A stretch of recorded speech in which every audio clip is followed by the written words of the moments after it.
Hello, good afternoon mga katropa. Welcome again to another vlog. This is King's Motovlog.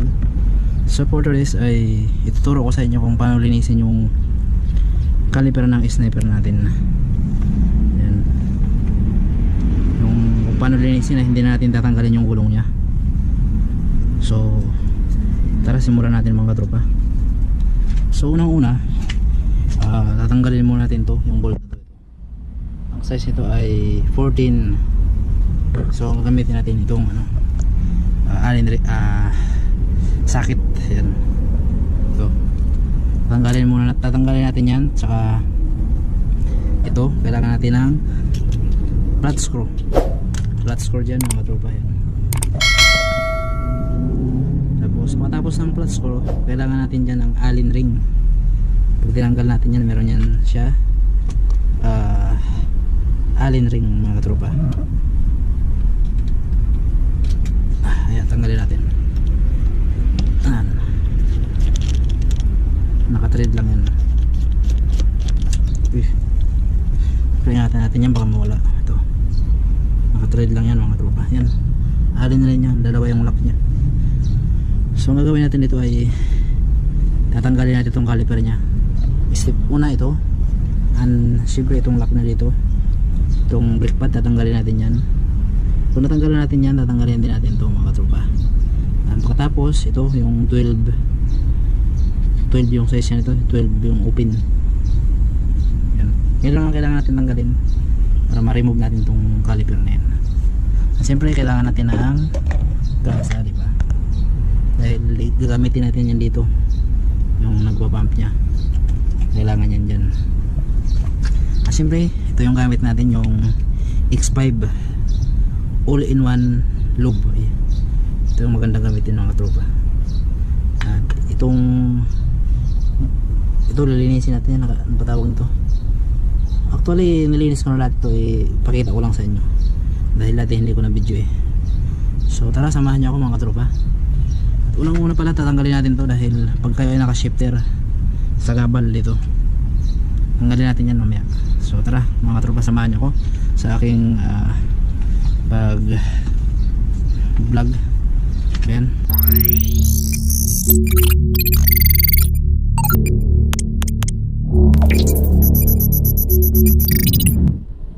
So tara, umpisa natin mga tropa. Subukan ko kung kaya tatanggalin ng ganito lang. Bangga So kailangan natin to i-remove.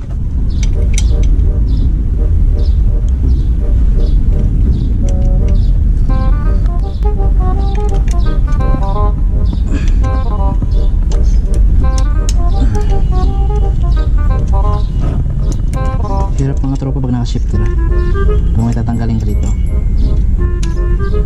Pag i-stock mga katropa, hindi mo na kailangan magtanggal ng ganito kasi maluwag yung nito nya, mabilis siyang tanggalin.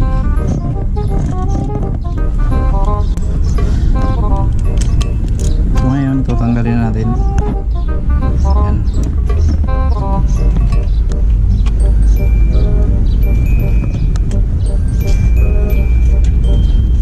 Saglit lang naman maglinis mga katropa. Basta tanggalin nyo to, kasi pag hindi nyo tinanggal to, hindi siya ma-remove. Yan, tanggal natin mga katropa. Yan. So ang isusunod natin ay ito, tanggalin natin mga katropa.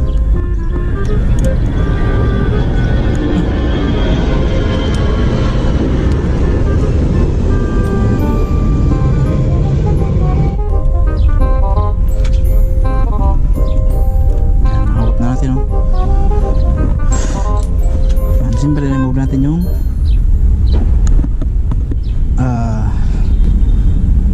gas. Yan, turok muna nyo yung yan para hindi kayo mahirapan. Remove nyo muna to. Yan. Tapos ito tanggalin nyo. Yan, ito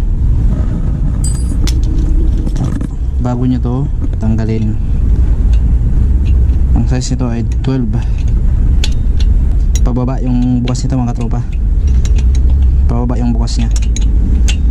Yan.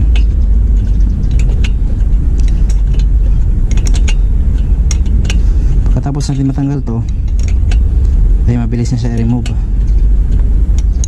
Nung tinanggal ko kasi ito mga katropa ay hindi ko natanggal yung ano niya, ay hindi ko nalagyan ng grasa kasi ano yung lockdown, wala akong mabilhang grasa, sarado yung mga motor shop.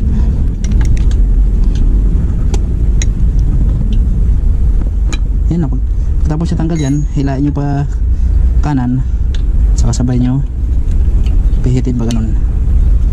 Tanggalin mo muna ito yung bakal niya dito. Yan.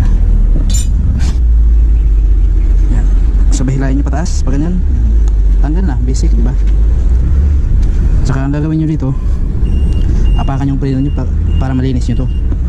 So sa akin hindi ko nagagawin yun kasi nilinis ko na to eh. Pinakita ko lang sa inyo. Yan. Yung bawa na, tutulak nyo lang yan. Ipersahin nyo pag anong tulak. Ganyan lang mga tropa. Kung nalinis nyo yan, siyempre ispirahan mo natin to.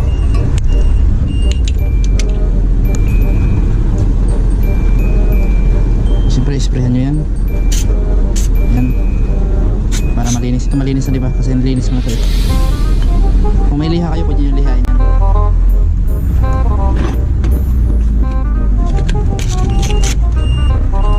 Ito niliha ko na ito mga katropa. Niliha ko ganyan. Yung 1,000 na yung manipis. Ganyan lang. Siyempre pinalabas ko siya, pinampulong. Ngayon di ba?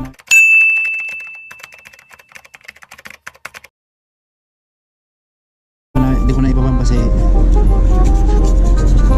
nabutan ako ng dilig. Yan, lilihain yung ganyan mga tropa. Liha ganyan. Pag malinis na, punasan nyo para malinis talaga yan. Tapos saka nyo siya itulak ganyan para hindi kayo mahirapan magpasok ng brake pad.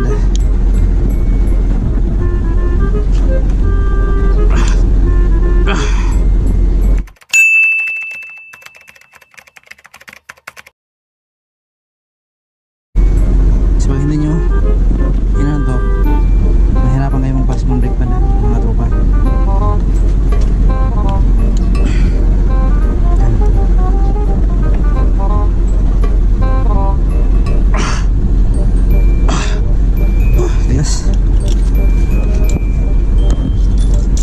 Ganun, naka-basic mga katropa pagtanggal na. Ito, lagyan mo grasa to. Ayan. Huwag masyado marami mga katropa. Para maganda yung laro niya. Lagyan mo lang ng grasa yan. Huwag masyado marami. Baka masubrahan sa laro.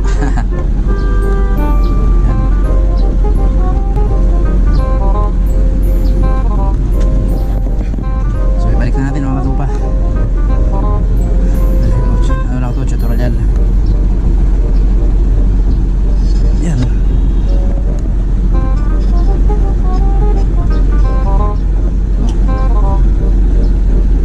Ganyan lang. Ganyan lang ka-basic.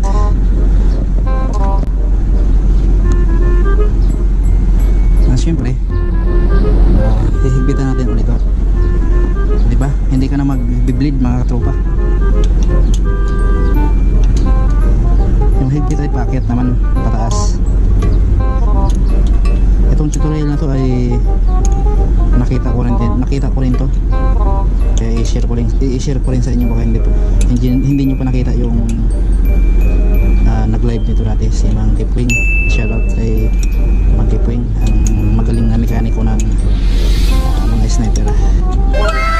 Kaya kontra kayo kay i-search nyo lang Mang Kipwing, lalabas niya ata sa Wish. Shoutout sa'yo.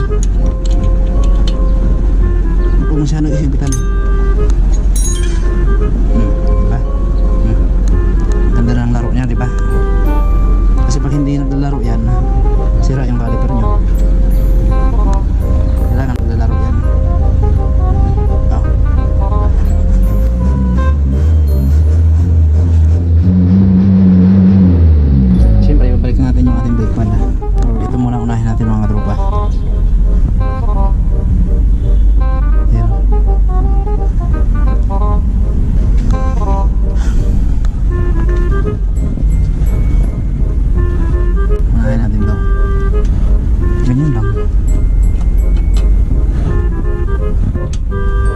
ko lang sa inyo yan mga tropa.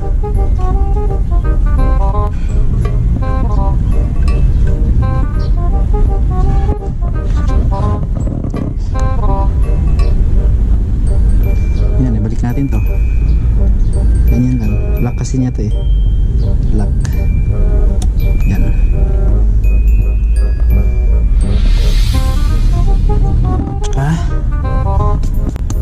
Saka natin ipasok tong brake pad nya. Yan, nakakalang yan dyan ang mga mix. Ito, yung isa. Ay, nahulog. Yan.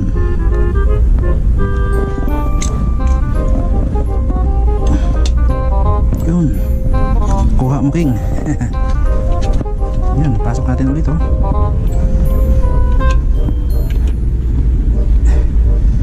Bibitan ulit natin, oh.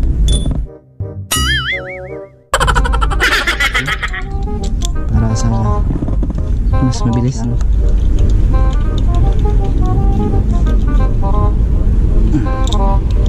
Pwede ba natin ihipitan ng todo to? Balik natin to para baka mawala. Yan. Basic na basic, diba? At syempre higpitan muna natin to. Yan. Di ba mahigpit? Sakit. At huwag natin masyado higpitan. Yan.